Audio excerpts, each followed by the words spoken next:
시편 32편을 통해서 주는 나의 은신처입니다.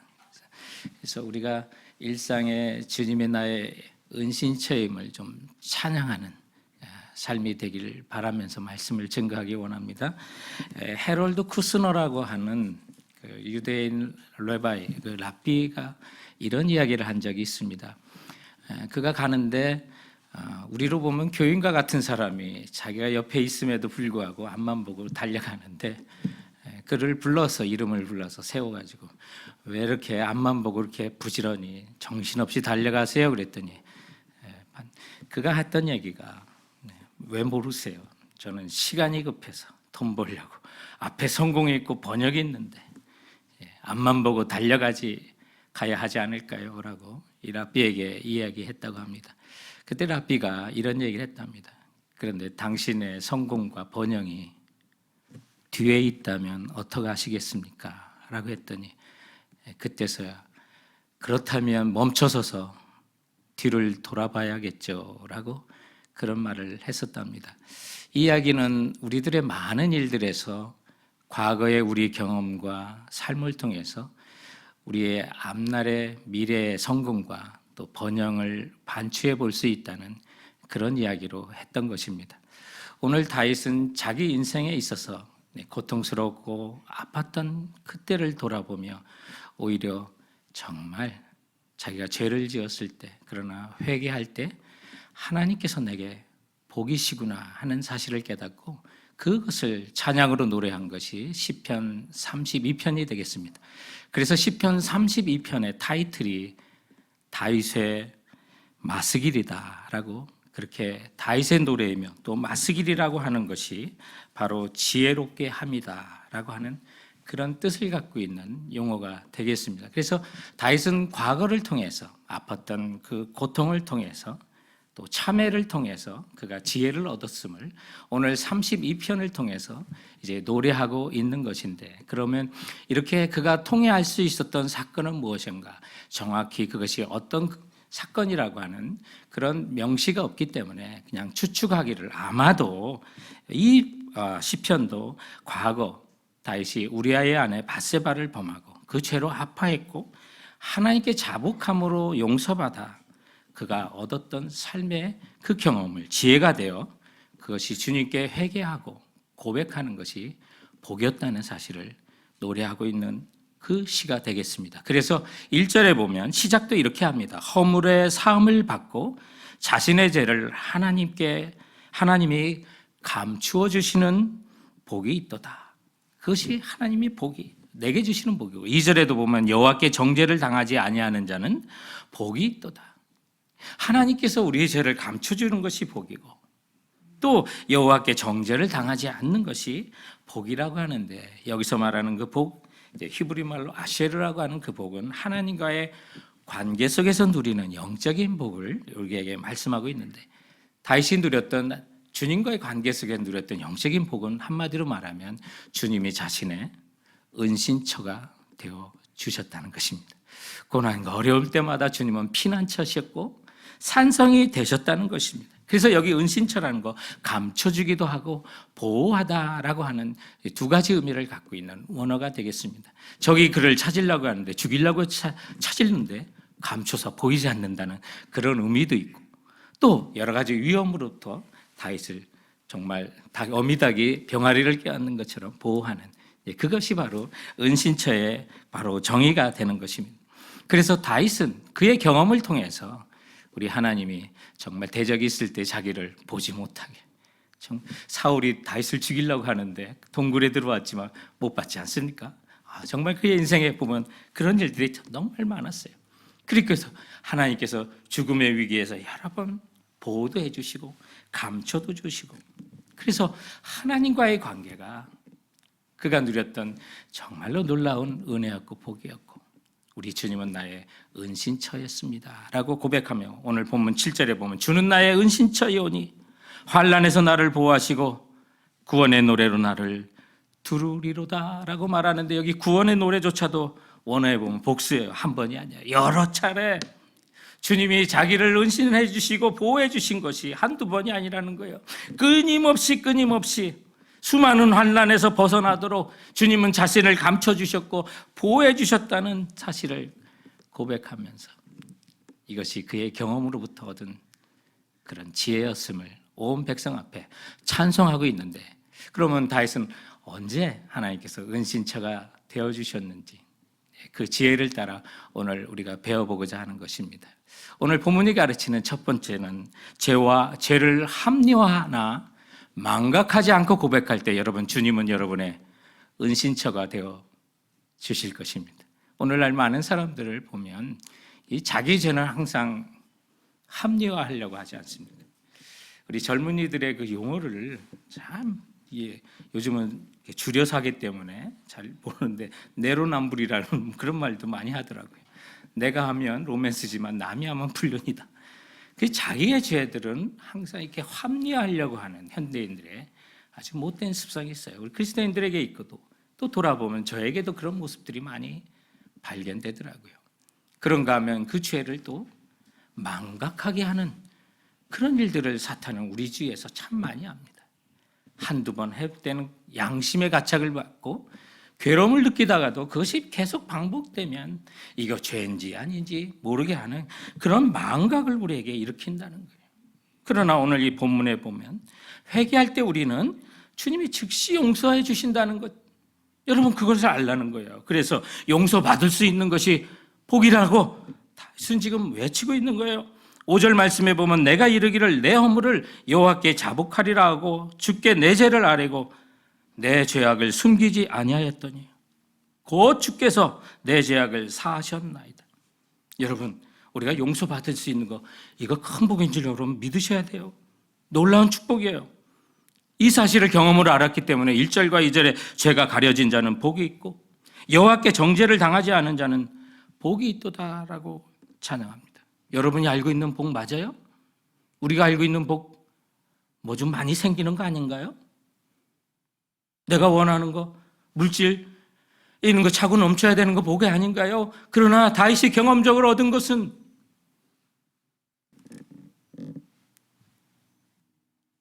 주님 앞에 내 죄가 가려지는 것이 복이 있고 여호와께 정죄받지 않는 것이 복이 있다고 말하는 거예요. 그리고 그가 경험적으로 얻은 것은 죄는 회개하지 않으면 고생이다라고 하는 그것을 경험을 한 거예요. 여러분, 용서받을 수 있는 게 복이다. 죄는 회개하지 않으면 고생이다. 이거 고사성어는 아니지만 명언으로 좀, 성서적인 명언으로 가슴에 좀 품었으면 좋겠어요. 죄는 회개하지 않으면 고생해요. 어떻게 고생하냐? 영중간에 아주 망하게 되는 거예요. 오늘 3절과 4절에 보세요. 다윗이 죄를 고백하지 않을 때 어떤 어려움이 있었는지 3절 말씀에 내가 입을 열지 아니할 때 종일 신음함으로 내 뼈가 쇠하였도다. 주의 손이 주야로 나를 누리시오니 내 진액이 빠져서 여름 가뭄에 마름같이 되었나이다. 죄를 회개하지 않으며 종일 신음하고요, 뼈가 상해요. 왜 죄 지었는데 몸이 이렇게 시름시름 아플까요? 바로 그 이유 때문에 그래요. 주의 손이 누르시는 거예요. 영적인 손이 누르시고 진액이 빠져 여름 가뭄에 마름같이 나의 육신과 영혼이 마르게 된다는 거예요. 그래서 죄를 느낄 수 있는 영혼이, 그런 영성이 우리에게 필요하고요. 다윗처럼 정직한 영을 주시사 새 영을 창조하시사 나의 죄악을 보게 해달라고 기도해야 되는데, 한센병이 나병이 무서운 이유가요, 그 병이 찾아오는데 그 육체가 그렇게 썩어가는데 못 느낀다는 거 아니겠어요? 영적인 것도 그래요. 몸에서 병이 퍼지는데 느끼지 못하는 거. 그래서 정말 신경이 예민해서 조금만 뭐가 찔려도 아픈 거, 이거 정말 복인 거예요. 영혼도 마찬가지죠. 하나님 앞에 정말 용서받아야 할 죄를 느끼고 아파할 수 있는 거, 이거 너무나도 큰 복이에요. 다시 그것을 깨달은 거죠. 회개하지 않을 때 그의 몸이 진액이 마르고 뼈가 상해가는 것을 느꼈다는 거예요. 그리고 주님께 우리가 고백만 하면, 회개만 하면 이미 이루어주신 십자가의 은혜로 말미암아 모든 죄를 다 용서해 주시고, 그 뒤에 주님이 주시는 성도들이 원래 누려야 될 주님과의 관계 속의 기쁨과 은혜를 회복해 주신다는 걸 확신하며 나가시기 바랍니다. 이거요, 뭐 초신자에게만 있는 게 아니에요. 정말 주님 앞에 올바로 선다고 하는 사람들 누구에게나 이런 어려움이 찾아올 수 있고요. 특히 기독교 역사를 보면 마틴 루터가 종교개혁을 할 때 이런 괴로움을 참 많이 당했어요. 그의 일생의 병은 1521년에 종교개혁을 그가 단행할 때에 그가 이 국교로부터 법외자라고, 법에서 벗어난 자라고 하는 그런 징계를 받고요. 그의 목숨이 위태로웠어요. 그래서 그가 죽을 위기에 있었는데 그가 그때 바르트 브루크라고 하는 지금 왼쪽에 지금 성 하나가 보이는데 저 성에 피신해 가지고요 목숨을 부지한 적이 있었어요. 인터넷에서 찾는데 우리 교회 성지순례 팀의 사진이 올라오더라고요. 반가워서 올렸는데 그 성에 가면 이 마틴 루터가 거기서 성경을 읽고 묵상했던 그 방이 있어요. 바로 저 방이었어요. 그래서 저 방에서 기도하고 있는데 그 벽에 마귀가 자꾸 사탄이 와서 어떤 큰 종이를 그 앞에 펼쳐주는 거예요. 자세히 그 내용을 봤더니 자기가 이미 주님 앞에 회개했던 모든 죄가, 그래서 기억도 안 하던 그 옛날의 죄까지도 다 써가지고 이거 너의 죄 맞지라고 그 사탄이 하더래요. 맞다고. 그런데 그 뒤집어서 그 뒷면까지도 보여주는데 그것은 자기가 최근에까지 지었던 모든 죄를 거기에 다 기록하고 이건 네 죄다. 이게 네. 너가 하층 이렇게 죄를 많이 짓는 자가 무슨 종교개혁을 하겠느냐고, 포기하라고, 그만두라고 그 음성을 들려주더래요. 그래서 고개 숙이고 맞아, 나는 그렇게 죄인인데 내가 정말 목숨을 내놓고 무슨 종교개혁을 하겠냐고 하는데 그 뒤에서 주님이 하시는 그런 심령의 음성을 들을 수 있었다고 그래요. 루터야, 너의 모든 죄는 내 피로 다 씻음받았다. 너의 죄를 정죄할 자가 없다고 하는 그 루터에게 들려주신 그 마음의 외침이 생각나서 로마서 8장 1절 말씀, 그러므로 이제 그리스도 예수 안에 있는 자에는 결코 정죄함이 없다고 하는 외침과 함께 그가 그 앞에 있던 잉크를 들어 마귀가 나타났던 그 벽을 향해 던지는데 마귀가 그 순간에 사라지게 되고 마음에 주시는 그 평안이 그의 심령 속에 찾아오기 시작했답니다. 근데 이것이 역사에 있었던 일이에요. 그리고 저 방에 지금 콘크리트가 되어 있는데 그 잉크가 떨어졌던 그 나무들을 목회자들이 뭔가 영험이 있는 것처럼 다 뜯어가가지고 지금 그 벽들이 원본이 없어져가지고 거기를 지금 콘크리트로 했던 일화까지도 담겨져 있는 이야기입니다. 루터가 그 후에 저 마르크 브루트에서 성에서 피신하며 그가 라틴어 성경을 독일어로 최초로 번역할 수 있었고, 저런 성이 나를 은신해주고 보호해주는 것이 아니라 내주는 강한 성이에요.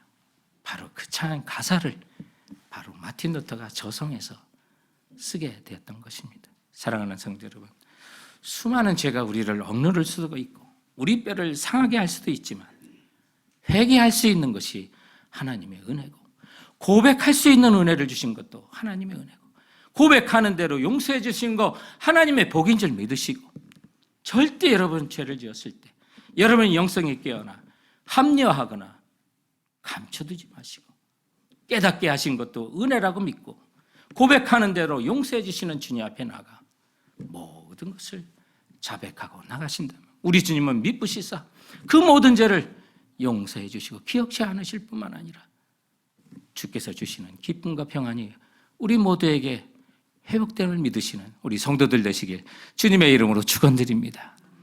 오늘 말씀을 통해서 또 다윗의 경험을 통해서 우리가 배울 수 있는, 주님이 나의 은신처가 되기 위해서는 주께 나가 기도할 때, 여러분 주님께 나가 기도한다면 주님은 여러분의 은신처가 되어 주실 것입니다.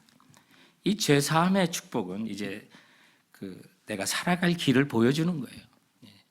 우리가 그리스도와 함께 죄에 대해 죽으면 그리스도와 함께 의에 대해 살 길을 보여주시는 것처럼 주님의 은혜는 죄에 대해 회개를 하고 일어서면 내가 살아가야 될 은혜의 길을 보여주세요. 길을 열어주신다는 거예요. 그 길을 보게 하는 것이 뭐냐? 바로 기도예요.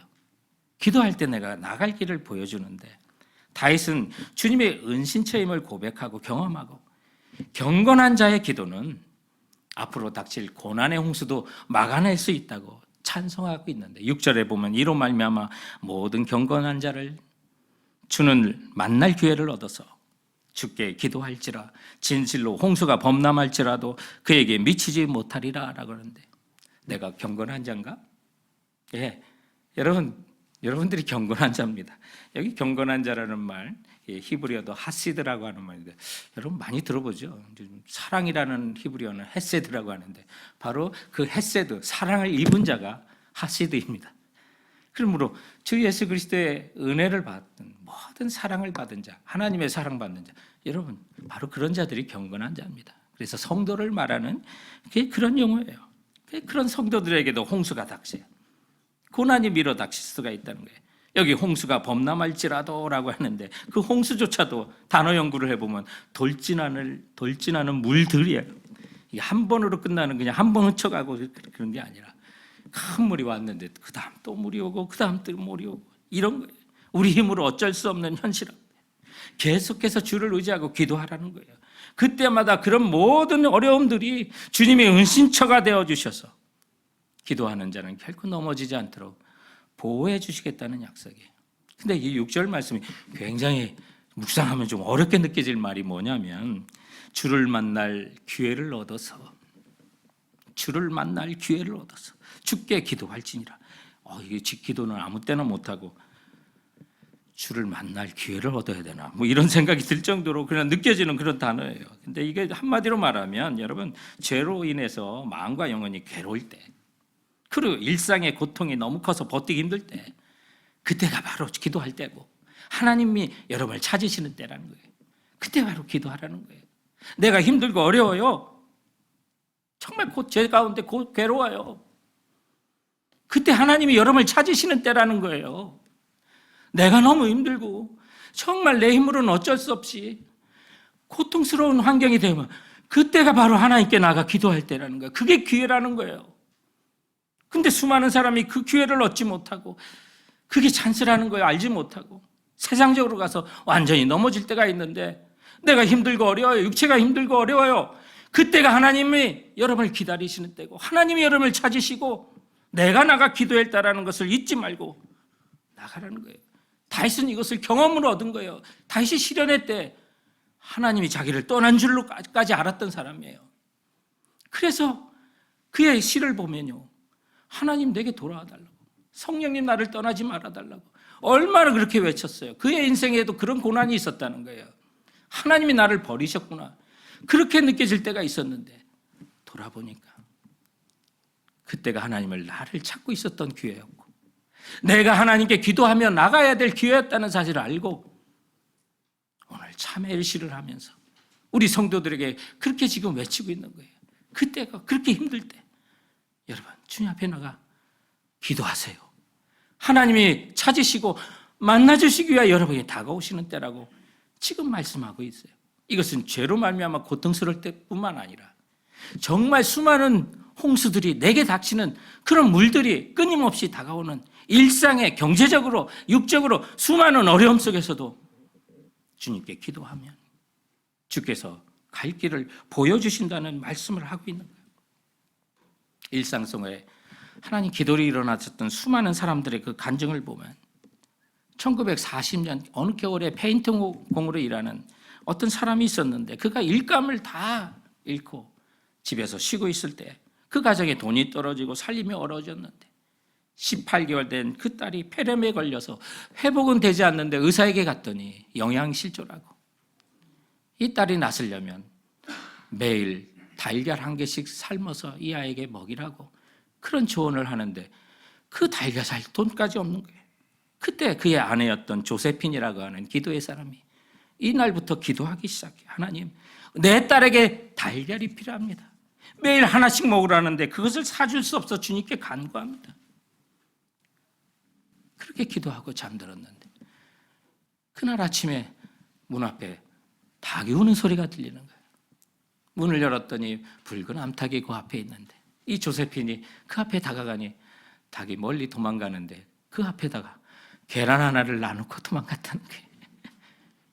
그렇게 해서 그 알을 삶아서 딸에게 먹이고 그 다음 날도 닭이 우는 소리가 들려 나가보니 그 붉은 닭이 계란 하나 놓고 가고 그렇게 며칠을 일하다가 그 달걀을 먹은 28개월 된 딸이 폐렴을 낳게 됐고 이 조세핀의 남편이 비로소 일자리를 얻어 첫 그 사례비를 갖고 오는 그날 그 다음 날에도 기다렸던 그 붉은 암탉은 더 이상 나타나지 않았다는 거예요. 수많은 사람은 그 모든 것이 우연이라고 하겠지만 그 달걀을 구했던 이 조세핀은 그것은 기도에 응답하신 하나님의 은혜의 손길이었다고 내 딸을 낳게 하신 하나님의 은혜였다고 기도의 사람은 그렇게 간증했던 것입니다. 성도 여러분, 우리도 기도하면 우리의 모든 일상에 하나님께서 우리의 길을 인도하시고 우리의 생명뿐만 아니라 우리의 일상도 책임지시는 그리하여 수많은 고난과 경제적인 위험으로부터도 우리 주님은 나의 은신처가 되실 것을 믿는 우리 성도들 되시기 주님의 이름으로 축원드립니다. 오늘 또한 본문을 통해서 우리가 배울 세 번째로 주를 신뢰하며 가르침을 따라갈 때 여러분 주님은 여러분의 은신처가 되어 주실 것입니다. 우리가 가장 안전한 길은 어떤 길을 가느냐가 아니라 주님과 함께 걸어가는 길이라는 사실을 우리는 알게 됩니다. 그런데 문제는 우리가 주님과 함께 걸어가는 길이 안 보일 때가 있어요. 어떤 것이 내 인생 가운데 주님과 함께 걸어가는 길이고 사망의 길이 아니고 생명의 길이고 넓은 문이 아니고 좁은 길일까? 참 이거 고민 많이 됩니다. 그런데 오늘 이 본문을 생각하면서 다윗을 이렇게 생각하다 보니까 내가 8절에 내가 내 갈 길을 가르쳐 보이고 너를 주목하여 훈계하리라. 정말 주님께서 그에게 갈 길을 인도하셔서 보여주시고 훈계해 주셔서 그 길을 걷는데 다윗이 걸어간 길마다 정말 생명의 길을 택한 것을 제가 묵상하다 보니까 그게 정말 부럽더라고요. 그가 왕인 것이나 그가 어떤 재산을 누렸다는 것보다 어떻게 다윗은 이렇게 선택할 때마다 좁은 길이었는데 생명의 길을 선택했을까? 주를 신뢰하며 그 가르침을 따라갈 수 있을까? 사울 왕의 굴속에 들어왔을 때 그를 죽여야 되느냐 살려야 되느냐 그때 하나님 마음이 합한 살리는 길을 선택할 수 있었고 그에게 반발을 했던 나발을 정말 분노해서 죽이러 갔을 때 이건 죽여야 되느냐 살려야 되느냐 그때도 생명의 길을 택했고 바세바와 간음하고 우리아가 죽인 것이 드러나 이제 만천하의 선지 나단 선지자부터 지적을 받을 때 이거 합리하고 덮어야 되는가 회개해야 되는가 그때 회개의 길로 살게 되었고 아들 압살롬이 반란을 일으켰을 때 이거 싸워야 되느냐 피해야 되느냐 그 싸움을 피하고 어쩜 그의 인생에 하나같이 어려운 결정했는데 그때마다 그는 이렇게 살 길을 선택했을까 정말 부럽더라고요. 여러분 우리에게도 이럴 수가 있다는 거예요. 민감한 영성을 가지고 주를 신뢰하고 나가는 자에게 주님이 길을 열어주신다는 거예요. 지금은 보지 못해도 내 영이 지금 둔감하고 살아있지 못하니까 그 길이 안 보이는데 그래서 다윗은 경험적으로 오늘 8절과 9절 말씀을 이제 하고 있는 거예요. 내가 내 갈 길을 가르쳐 보이고 너를 훈계하여 주목하여 훈계하리라. 너희는 무지한 말이나 노새같이 되지 말지어다. 그것들은 제갈과 굴레로 단속하지 아니하면 너에게 가까이 가지 아니하리로다. 말과 노새처럼 빠르고 힘도 좋은데 주인이 원하는 대로 가지 않을 수가 있어요. 여기저기 갈 수 있어요. 그러니 주님께서 때로는 제갈을 나의 삶 속에 물리시고 굴레로 단속하셔서 고통을 주시고 깨닫게 하시고 주님 앞에 회개하게 하면서 나의 힘과 나에게 주시는 은혜가 주인 대신 주님께서 원하신 대로 이끌어가는데 그때마다 깨달아야 돼요. 어려움이 있을 때마다 깨닫고 일상의 주님 앞에 길을 보여주세요. 길을 보여주세요. 내가 갈 길을 가르쳐주세요. 이거 잘못하면 망하는 길이에요. 미국 역사를 보니까 이 아메리카 대륙의 광활하게 아름 땅을 누리고 살았던 그 용감했던 인디언족들이 왜 이렇게 불쌍한 비극을 만났을까? 그 초창기의 개척의 역사를 보니까 그 몰락한 이유가 계속해서 잘못된 길만을 선택했던 거예요. 먼저 영국과 프랑스가 싸울 때 이 인디언들이요, 자신의 이익과 영토를 보호하려고 프랑스 편에 서 있었던 거예요. 그래서 프랑스와 함께 싸웠던 거예요. 그런데 영국이 이겼어요. 그래서 영국의 핍박을 받고 인디언들이 큰 어려움을 당하고, 그래서 그 영국에 대한 아픔을 간직하고 있는데, 미국과 독립전쟁 한다고 미국과 영국이 전쟁을 하니까 이번에는 그 인디언들이 그때를 하는 삼아 영국을 도와서 함께 싸워요. 그 다음 역사 우리 알잖아요. 미국이 이겼어요. 독립을 했어요.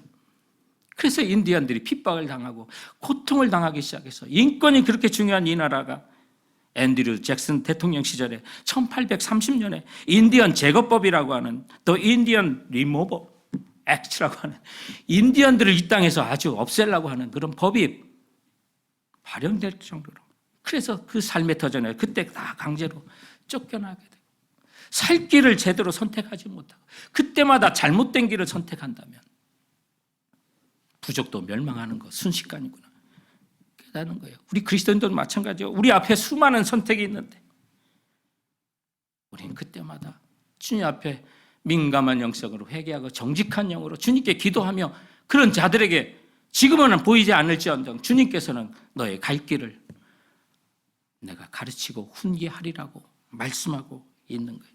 그래서 10절에 보면 악인에게는 많은 슬픔이 있으나 여호와를 신뢰하는 자에게는 인자하심이 두루리로다. 주님의 인자하심은 결국 우리를요, 갈 길을 보여주신다. 갈 길을 밝히 보이시니, 변호사가 나의 모든 문제를 맡아서 재판하여 이겨주기를 힘쓰는 것처럼 주님께서 우리와 함께하여 주신다는 거예요. 성도 여러분, 지금도 주님께서는, 지금도 성령님께서는 우리 함께 해주시고 우리에게 갈 길을 보여주시길 원하시는 거예요. 그러므로 주님을 신뢰하고 그때마다 기도하며 주께서 가르쳐 주시고, 매일의 큐티 말씀마다, 그리고 여러분이 읽는 성경의 구절마다 주일에 주님 앞에 예배드리며 주시는 그 말씀과 찬양의 은혜 가운데 주시는 그 길을, 그 가르침을 한번 정직하게 따라가시면 주의 은혜가 우리와 함께 하심으로 주님은 우리의 피난처가 되어 주실 것입니다. 어느 시골에 어느 어촌에 나이 드신 어부가 그물을 정리하며 그 높았던 그 닷을 이렇게 내리고 있는데, 한 아이가 지나가면서 그 어르신께 물었더래요. 할아버지, 돛을 지금 내리시는데 바람이 뭐예요? 마치 철학적인 그 질문을 하는 그 아이에게 할아버지가 대답하기를, 내가 바람이 뭔지는 어떻게 아냐?